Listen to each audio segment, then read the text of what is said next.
looking at things that don't fit correctly. Uh-oh. I guess. So what's not working?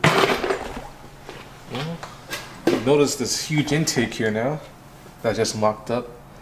The problem is, as you can see right here, that the fuel rail will sit right above the thermostat housing, which means you can't get to this bolt easily. I mean, it'll work. But if you ever need to change the thermostat, Yeah. it's going to be a pain because you got to pull off the whole fuel rail. I think they designed this setup for a 3-bolt thermostat style. So this one's a 2-volt.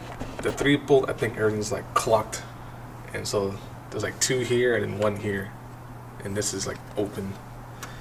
So I don't have that, so now I'm stuck with this. So this intake also hits over here where the ignition coil is. So we need a pipe that goes from here to here, obviously, through this hole, factory hole. So this will have to be moved. Well, that's not a huge deal, though. Not bad, but wasn't expecting to run into that. Also, I need to figure out a throttle cable conversion, which I do have a cable. I'm just not sure how to get everything hooked up. So if you guys know how to do a throttle cable conversion, I would like to know. I got that skillet little bracket thing over there in the firewall, and I have a low car cable somewhere around here. It's right here. Yeah, I don't know how this thing works. So it looks like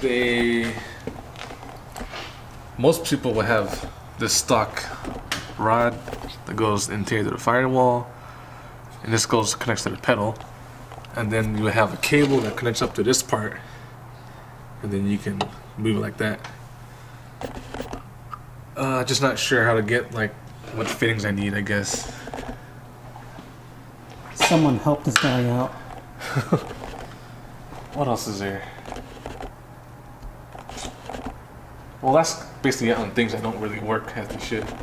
Or I guess things that need to be custom Yeah, it's really just the intake part. custom made. If you were using a stock intake, it would have been easy. Would have been done already. I could just do that. Could. No. No. What else? The distributor's back in. This is a 1-2-3 distributor. You can adjust the timing on that via Bluetooth through your phone. Got the radio. Radio's back in, easy 4 bolts. And the valves are adjusted. So was it 0.008 for the intake, and then 0.01 for the exhaust? Yep, same as factory, I believe. So that's done. Starter's in. We got our new clutch slave sounder in too. Yeah, actually ours froze up, right? Oh yeah, this thing. It was working fine before. I don't think I've ever changed this since I have the car. And tried to put it back in, and it's just seized. Can't push it down. Okay, yeah, so we got a new one of those. The master cylinder, the clutch master is still new. Did that pretty recently. Yep, so intake basically causing problems. Otherwise it would be done.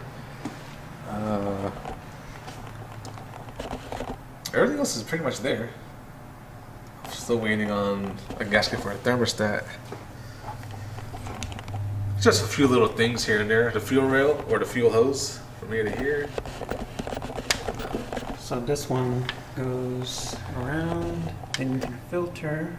And actually on the return, I actually want to change this up. You see, this is where it would return to. I don't think it has to be this far forward. So I kind of want to shorten it up. Cutting that. And putting it back over. And putting it back over here.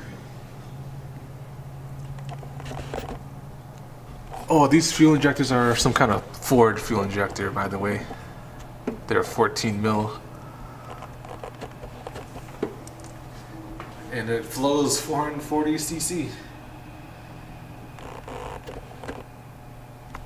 Oh, yep, that's basically all the things that I'm basically trying to figure out. Mainly the intake. Yeah, once you get that figured out, this thing should be ready to go back together. Here to run. Yeah. Yep. Well, I guess now since we replaced the slave cylinder, we have to bleed it. We also have to bleed the brakes since we took it off to paint the booster. Yep. And then you got to fill the transmission with fluid with gear oil. It's the best job out there. It's not. It's terrible. So close, Alan. Before anyone says anything, we do still have to lube up the camshafts. But we just didn't do that yet because we were adjusting the valves and didn't want it to collect dust. Well, I guess we could do it now. We can do it now. We could do it now, but whatever. We'll do it later. Okay, let's just bleed the slave and the brakes.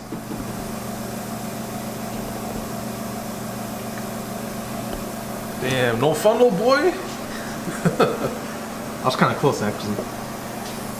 Come on, don't mess up this brand new paint.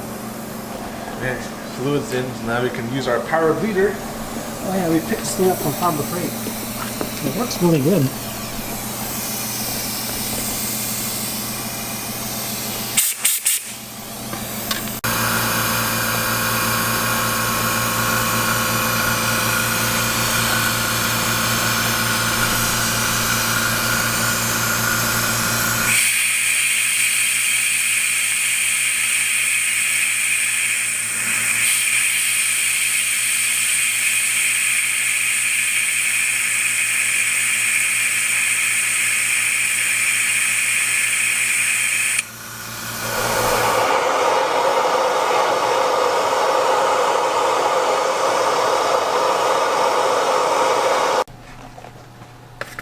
Oh, hey down there.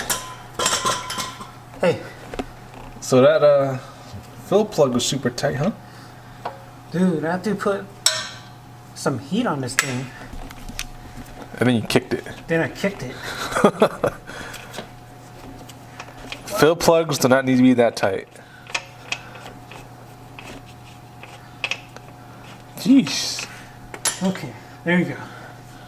Okay, now the very fun part of using a manual fluid pump. This piece of junk, right? Big, like a turkey baster. Same thing, right? That's where you got it from? It's dual purpose. On this car, you could probably use a hose on the funnel, but we don't have that. Oh, yeah. Just do it from the top. Instead, I have this. Very slow. There must be like a nice little portable fluid pumper thing Yeah. for like on the motor stuff. Like, look, that's all it took out. Really? Piece of junk. Wait, so we need like 2 of these, 2 quarts. Yep.